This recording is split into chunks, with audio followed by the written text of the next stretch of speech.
Now today we have a Weber grill that is not lighting. This is roughly 6 years old. I have plenty of propane, as you can see. We'll check the spark, and ultimately we're going to clean everything out. Hopefully we'll be up and running. Now unfortunately it's raining outside today, so the lighting isn't best, but I think we'll be okay in terms of tackling this. I do apologize that the lighting isn't better. But I want to dive into the system. I'll first start by just removing these knobs. Also, let's check the spark. Let me show you how you can do that. Just going to place some newspaper here. Sometimes these can be pretty nasty. Don't want to scorch up or mark up the stainless. Now once again, this grill is 6 years old. Really, you should do annual maintenance, which I have not. And this is what happens if you don't do maintenance. Okay, now if you have an electronic ignition, look closely down there. Let me turn off the light here. So as you can see, I do have spark. The flip side is you can attempt to turn on the grill and just get a long match, actually it's even better, and see if it lights up. And if it does, then you're good. You know you just have to replace most likely the battery. If you do have one of these electronic grills, let me show you where the battery lives. Just follow the wiring. It lives right here. You have a battery. Hold on, sorry about that. There we go. You have a battery inside this compartment, okay? There we go. I'll show you real quick. There you go. Just a AA battery. That's all it is. But that's not my issue, so let's keep on diving into the grill. I'll start by removing these wires. You'll see why in a moment. The bottom two black ones, you can actually see where they line back up because of the length of the wire. One is longer than the other, so the longer one goes on the bottom, the shorter one goes on top. And some of you may be thinking, why not replace the regulator? Well, I did. That's actually a new regulator, and I still have trouble. So I want to get access to the burners and make sure that they're not clogged. So this is just simply Phillips size fasteners. And then two on the side, right there. As you can see, this all connects. So you have one fastener there, another one right here, and then we can peel this from the grill. Okay, here we go. And this is why you want to disconnect those wires. Okay, so it pulls out easy enough. So now we have this manifold. So ultimately, when you turn on the gas or you attempt to start your grill, propane or natural gas flows through here, and you have these insect screens. So sometimes these are just simply clogged. And if they are, just grab a toothbrush or even maybe canned compressed air and just clean it out. But what I want to do is remove the manifold, which is held on by these two 7/16 of an inch. I'll include everything in the description box, by the way.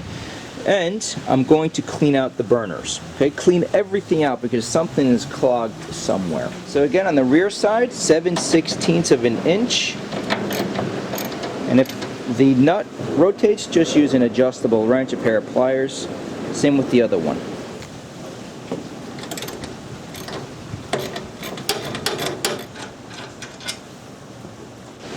And then lastly, we have two Phillips size fasteners with locking washers. Oh man, getting straight out here.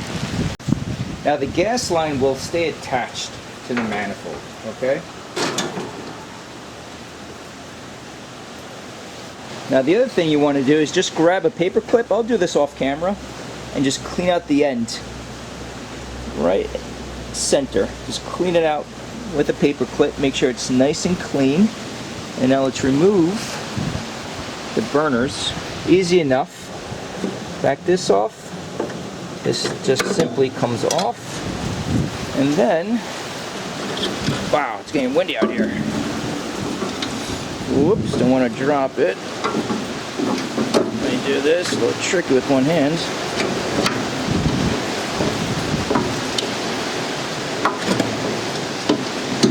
Trust me, it's a lot easier with two hands, okay? Alright. Now what I'm going to do is remove the other two burners, clean it down with a wire brush, and you also want to look down the center of the burner and have a flashlight handy, which of course, there we go, and shine it. This is where the cross tube came in. So I'm just shining a flashlight right there while looking down the tube, and you can see if it's clogged.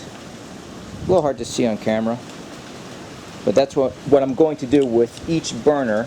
I'll vacuum everything out, make sure everything's really clean. Again, grab a paper clip, clean this out here, and then we'll try to light the sucker.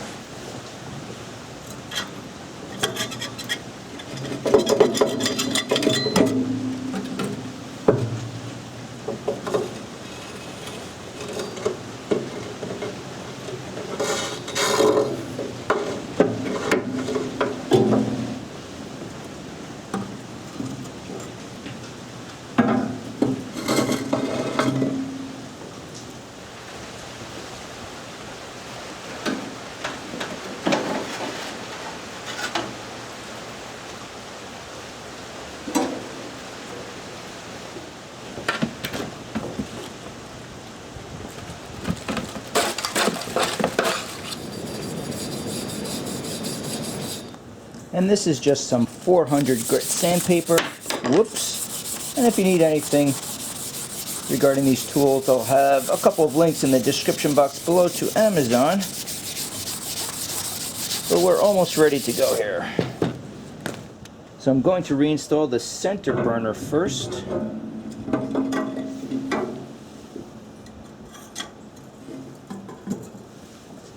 Then the right and the left.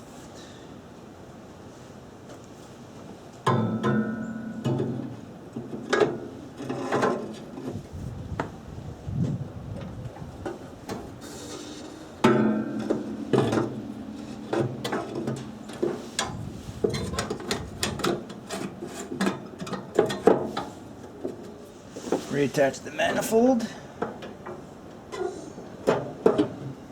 Don't forget to reattach the wires here.